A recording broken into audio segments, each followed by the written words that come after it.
Leslie, what would you think is an area that you need to work on the most? I need to work on expressing myself and others' opinions. How could you communicate more effectively? By using what? Typing skills. That's amazing.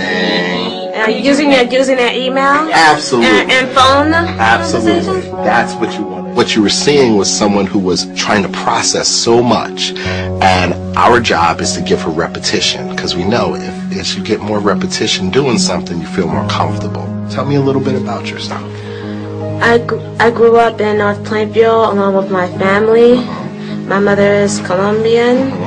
I'm bilingual.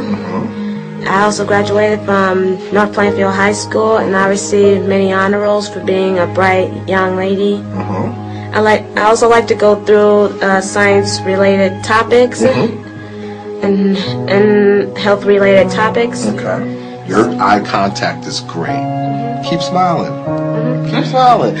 Look what happened. You smiled. What happened? Automatically. I'm not even looking at you and I was smiling. Right? What did I automatically do? To hire me. No, I didn't hire you. But it made me smile. Yes, it made you smile. Absolutely. Autistic students can learn when you teach things very explicitly and you repeat it over and over in the real situation. People can learn to cope better with situations and find ways to get what they want, get what they need. We gotta be careful.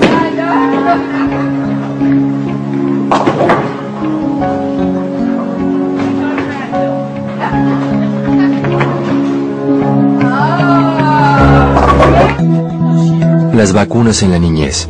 Con la esperanza de encontrar la causa del autismo de sus hijos, muchos padres han volcado la atención al programa de inmunización, que forma parte del cuidado de la salud desde la edad temprana.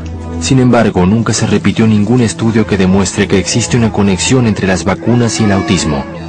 Las investigaciones realizadas a nivel mundial tampoco han podido demostrar que exista una conexión. Lo que sí sabemos es que el autismo viene de familia. La búsqueda por los genes culpables está en marcha en todo el mundo. Miles de familias aportarán su ADN antes de que la búsqueda acabe. This is one form of autism, perhaps. Aún así, la respuesta podría ser más compleja que el genoma mismo. If you look on average in the population, it's about 70% of the risk for autism is estimated to be genetic. Now that's if you look at very strict autism. If you look at autism spectrum disorder, that has a heritability that might be close to 90%. It does leave place for environment, but it says that the majority of risk is genetic. Conozcan a la familia Kirton, 6 niños, todos con alguna forma de autismo. Posiblemente sea una de las familias con el mayor número de hijos con trastornos de autismo. Familias como la de los Kirton son una de las claves para develar la genética del autismo, porque lo que hace que el estudio sea tan complejo es que no existen 2 niños con autismo que sean iguales. Well, autism is not a single thing. Autism is a very complex, what we call in medical terms, a syndrome. So it's actually kind of a grab bag, in a way, of many, many different conditions, so that autism is perhaps better thought of as the autisms. They'll have something, and we could probably write a book on each child as to what they do. It's just so diverse. Don't you dare. What has been and what is hardest for me through us having 6 children on the autism spectrum is just the never-ending, unrelenting stress. Okay, okay, okay. Sarah is classic autistic. She's 6.5. She's still in diapers. She doesn't say anything hardly at all still. You want milk? Say Sarah, say milk. Say milk. Milk. Say milk. Milk? Nephi is officially diagnosed with Asperger's. He has times when he's just like a regular old boy, riding his bike, doing boy things, playing with toys, whatever. But if things are not going Nephi's way very well, he will have, well, is termed as a meltdown. He'll just cry and fuss. He does it most days. He used to do it every day.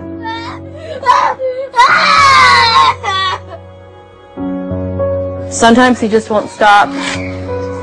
It's one of the most difficult things about having children on the autism spectrum. I used to dread getting up every day, knowing that I'd have to deal with Nephi's tantrums. That is Nephi's meltdown. Bobby is 14 years old. He borders on high-functioning autism and Asperger's syndrome. Bobby's focus is grades. He will come home from school, jump on the computer, get on the internet, and he'll look and see how his grades were for that day. Wow. Oh my goodness sakes, Bob. It's still an A-. That's really good. Just an A-. We talk about just an A-. That's wonderful, Bob. I think it's up to an A. You are super smart, Bobs. Hey, Ammon. Gonna have your dinner ready soon, preciousness. As far as Ammon's autism, he is considered to be on the far end of the scale as being most severe. He can figure out pretty much anything, how to destroy and get into anything, climb over anything. Yeah, monkey boy, because he climbs on things. I mean, before we were blocking off the kitchen area, we'd find him on the cupboards or on the countertops, and we caught him a few times on top of the refrigerator. Amen. No. Mary has a diagnosis of pervasive developmental disorder, not otherwise specified. It essentially means she's autistic to some degree, but it's not very serious, and they really can't put their finger on it. She's still delayed in speech. She doesn't speak as clear as other children her age, but we can talk to her, we can tell her to do things, go places, you know, actually carry on a conversation with her. Such a good helper. Yay! Bark! Put away!